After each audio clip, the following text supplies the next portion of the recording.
आपका उद्देश्य बदला तो क्रिया का फल बदल गया। कई बार सुनाया है। एक दुष्ट स्वभाव वाला आदमी था, तो जंगल में गड़ासा लेके खड़ा होता। वहां से चाहे वो महात्मा निकले चाहे वो गृहस्थ निकले, पहली बात उसका दंड कमंडल रुपया पैसा छीन लेना, और दूसरी बात उसको जिंदा ना छोड़ना।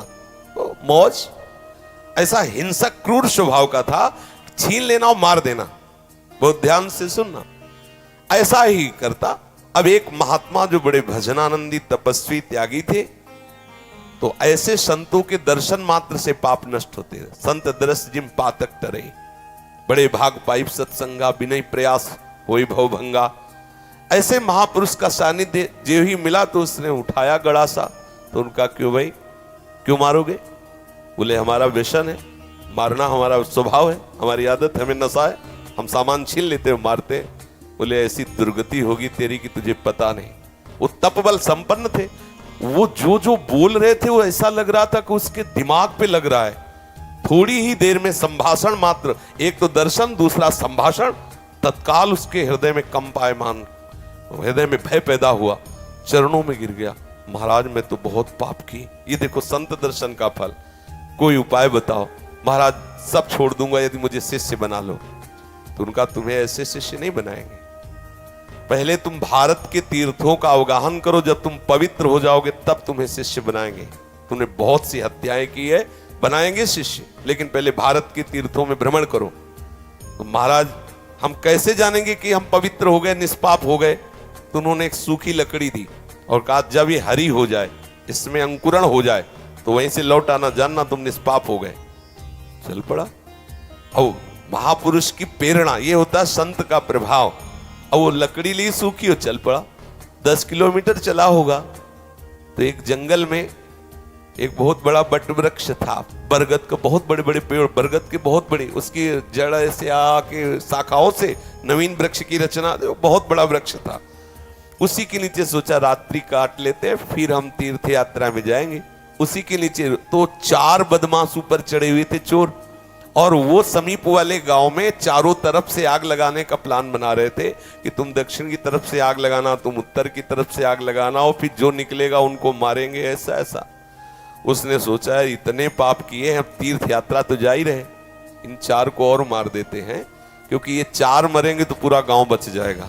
अब जो तीर्थ ही जा रहे हैं तो जब 50-100 वो मारे तो 2-4 इनमें क्या जाता है। उन्होंने आवाज लगाई, ये सुनो तुम्हारा प्लान ठीक नहीं है। तो देखा कि कोई हमारे प्लान को सुन लिया, तो उनका देखो हम तुम्हारे गुरु हैं इस बात के, जीवन हो गया गड़ासा चलाते हुए, मुझे पता है तुम फंस जाओगे, नीचे उतरो। अब एक साथ थोड़ी उतरेंगे, एक एक उतर। बड़ा वृक्ष था तो जड़ की आड़ में उसको पता था, मारने का अभ्यास था, बिना अस्त्र शस्त्र के हाथ ही से मार दिया, 4 को मार दिया। मारा, सोचा अभी यहाँ तो हमने हत्या कर दी, अभी यहाँ नहीं रुकेंगे, आगे जो ही लकड़ी उठाया तो हरी हो गई। गुरु जी लोग कहा था लकड़ी हरी हो जाए तो वापस आ जाना तीर्थ यात्रा। अभी तो कोई गंगा नहाया नहीं, जमुना नहीं नहाया, तीर्थ यात्रा नहीं की, और लकड़ी हरी हो गई, पर गुरु ने कहा था हरी हो जाए तो वापस आ जाना। वापस चला गया। जो ही पहुंचा, गुरु जी दंडवत। बोले तीर्थ यात्रा के लिए भेजा था, वापस कैसे आ गए? बोले आपने कहा था जहां आपकी लकड़ी हरी हो जाए वहीं जान लेना पवित्र हो गए। तो गुरु जी लकड़ी तो हरी हो गई। तो बोले किस तीर्थ में लाए? बोले ना आया नहीं, 4 को और मार दिया। बोले 4 को मार दिया तो और पाप बढ़ना चाहिए, कैसे क्या? तब उन्होंने बताया पूरे गांव की रक्षा करने के भाव से मैंने 4। तो बोले देखो बेटा, अभी तक अपने स्वार्थ के लिए मारते थे, उद्देश्य था आपको अपने स्वार्थ का, तो वो पाप हुआ। लेकिन पूरे नगर के गाय बैल जीव जंतु स्त्री पुरुष बच्चे सबकी रक्षा का उद्देश्य रख के 4 को मार दिया, तो वो महापुण्य हो गया। अब समझे, क्रिया वही है, उद्देश्य बदल गया तो फल बदल गया उसका। आप गृहस्थ में जो क्रियाएं कर रहे हैं वही क्रियाएं प्रभु के लिए करने लगे, उद्देश्य बना ले प्रभु की प्रसन्नता, बात बन गई।